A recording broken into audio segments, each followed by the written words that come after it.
In this video, we're going over an intro to inequalities. So before we get into inequalities, first let's go over separators. So separators tell you the relationship between sides within a mathematical expression, and there are 5 primary separators that we're going to go over here. So the first is the equal sign, and this is by far the most well known, and this is where you get equations from. And then you have the inequalities are the other 4, so you have greater than, equal to, greater than, less than or equal to, and less than. But first, let's go over the equal sign. So if you have an expression like this, that A equals B, this equation is just saying side A is equal to side B. So if A becomes 3 and you have 3 equals, it has to equal each side. So 3 equals 3. If, let's say, we had an equation that said x equals 3, well, that means x has to be 3 because there the separator is an equal sign telling us that both sides are equal. So that is the equal sign. Now let's go over the other 4 types of separators, which are known as inequalities. So inequalities are separators that tell you one side is greater than the other side. So when it comes to inequalities here, let's say you have an inequality like this. So the side the inequality opens up towards is the bigger side. And one tactic that people use is just to literally just draw teeth on it because it wants to eat or go towards the bigger side, the side that has more. If we flip it over to this side, now we know this side is bigger because it is trying to eat the side on the right. So let's look at it with our relationship between A and B. So if we have an inequality like this, and you just read it. So it's opening up towards A, it's trying to eat A, so we know that side A is greater than side B. If we flip it, the reverse is true. Now side A is less than side B because it's opening up or trying to eat side B. So that's just a regular inequality, but what if we have a greater than or equal to sign? So that looks like this, except it will have a line under it indicating that one side is greater than or equal to the other side. So in our relationship of A and B, if we put a greater than or equal to sign right here, now again it's opening up towards side A, so we know that side A is going to be more than side B, but it can also be equal to side B. So we know that side A is greater than or equal to side B. If we flip it, now we know that side A is going to be less than or equal to side B because it's opening up towards B, but again, that equal sign, the half equal sign under it indicates that both sides can also be equal. So those are the 5 types of separators, and now that we know these, we're going to go over some true or false statements. So you're going to be given a mathematical statement using either an equal sign or an inequality, and you're just going to say, is the statement true or false?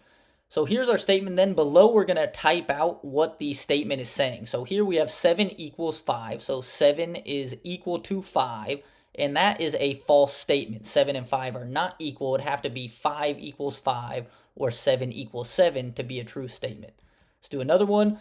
And so with these, again, look at which side the inequality is opening up towards. It's opening up towards 100. So this is saying 100 is greater than 75. 100 is more than 75, so that is a true statement. Here's another one, and here we have the inequality opening up towards 5, so 5 is going to be the bigger side, so we know that 10 is less than 5. So 10 is not less than 5, 10 is more than 5, so this is a false statement. Here's another one, and here we have the inequality opening up towards 12, but note there is also the line under it, so this is a greater than or equal to sign. So here we have the statement that 12 is less than or equal to 12. And since they're both 12s, that fulfills the or equal to part. So this is a true statement. Let's do one last one. So here we have the inequality opening up towards 17. It's also a greater than or equal to because of the line on the bottom. So here the statement is 17 is greater than or equal to 9. So this is also a true statement because 17 is more than 9, so it fulfills the greater than 9 part. We're now going to move and look at what inequalities look like on a number line. So let's say we have a statement that x equals 3. We're going to plot this on a number line right here. So if you have your number line, x equals 3, we're going to plot that right there because x can be only 3. So when you're plotting points with an equal sign, it's just going to be one singular point that can be plotted. But as you can see with inequalities, this is going to be a little different. So let's say we have the statement x is less than 3. Again, the inequality is opening up towards 3. So x is less than 3. What this means is that x can be any number less than 3 all the way to negative infinity. So you go -1 is less than 3, 2 is less than 3, negative 100 billion is less than 3. So it can be any number less than 3 all the way to negative infinity. So what you do is you plot your point here. So we have 3. We're going to plot our point, and then we're just going to draw a line pointing towards negative infinity, because any number to the left of this point here can fulfill this as a true statement. Let's do another one here, and let's say we have x is greater than 8. So this is the same exact thing, that x can be any number greater than 8 all the way to positive infinity. So we're going to find 8. So 8's right here. And for x to be greater than 8, it means it can be any number that's more than 8 all the way to positive infinity. So that's what that line represents there.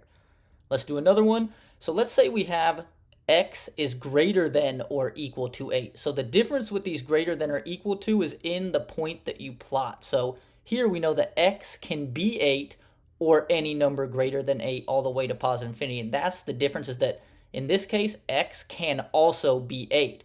So what we're going to do is we're going to plot our point, but here the point is filled in because 8 also fulfills the solution, versus if it's not filled in, that means 8 does not fulfill the solution. Because it's greater than or equal to, it does fulfill the solution, and then we'll draw our line all the way out to positive infinity. So again, make a note here that when dealing with a greater than or equal to sign or a less than equal to sign, it is always filled because the number in the inequality is included in the solution. So that's why you fill in that point. Let's do one last one here. Let's change up the variable and put it as m. So here we have the greater than or equal to opening up towards 25. And so we know m is going to be less than 25, but it can also be 25. So our written statement is that m can be 25 or any number less than 25 all the way to negative infinity. So let's plot 25 right here, and it's filled in because it's greater than or equal to. And so m we know is going to be less than 25 all the way to negative infinity. So let's go over one more thing, and we're going to go over inequalities and algebra. So we're going to solve a few algebraic problems with inequalities. So this is a two-step process. That first we're going to solve algebraically, and then the second step is we're going to graph the solution on a number line. So let's say we have the inequality 4x plus 9 is less than 37. So again, it's opening up towards 37, so we know that this is going to be the bigger side. Now we can just go ahead and start solving algebraically. So first let's cancel out that plus 9 by doing the inverse. So subtract 9, do it to the other side of the separator. So now we have 4x is less than 37 minus 9 is 28. And now we got to get rid of that 4x. So we're going to divide by 4. That cancels out the 4 there. Then we have to do the same thing to the other side of the separator. So we have 28 divided by 4. So we know that x is going to be less than 28 divided by 4 is 7. So now we have our solution, and now we just need to plot it on a number line. So again, I think it's always best to write it out, especially when you're first starting out. So here we have x is less than 7, which what that means is that x can be any number less than 7. So in this case, we are not going to fill our plotted point because it doesn't have a greater than or equal to. So let's go ahead to our number line, and we're going to find 7. 7's right here, no fill, and we're just going to plot it can be any number less than 7. And that is how you solve inequalities algebraically and then plot the solution. Let's do one more, and let's say we have 3x minus 5 is greater than or equal to negative 17. So we see that the inequality is opening up towards 3x minus 5, which means this is the bigger side. Now we can go ahead and start solving algebraically. So let's get rid of that minus 5. So we're going to add 5 to both sides of the separator. That cancels out the 5 here. So then we have 3x is greater than or equal to negative 17 plus 5 is going to be a negative 12. So now we have to cancel out that 3 times x. So we're going to divide by 3. That cancels out the 3. We're going to do the same to the negative 12. So now we have x is greater than or equal to negative 12 divided by 3, which is going to give us a solution of x is greater than or equal to negative 4. So let's plot this now. So we know that x is greater than or equal to -4, which means x can be -4 or any number more than -4. So that means we're going to fill our plotted point. So let's go ahead now and do that. So here's our number line. So we find -4 and it's a filled point, and x can be -4 or any number more than -4. So it's going to be drawn towards positive infinity. And that is how you solve and then graph algebraic equations. Before we go, let's quickly recap what we learned in this video. So the first thing we learned was the 5 primary separators. Then we learned that inequalities are separators that tell you if one side is greater or less than the other.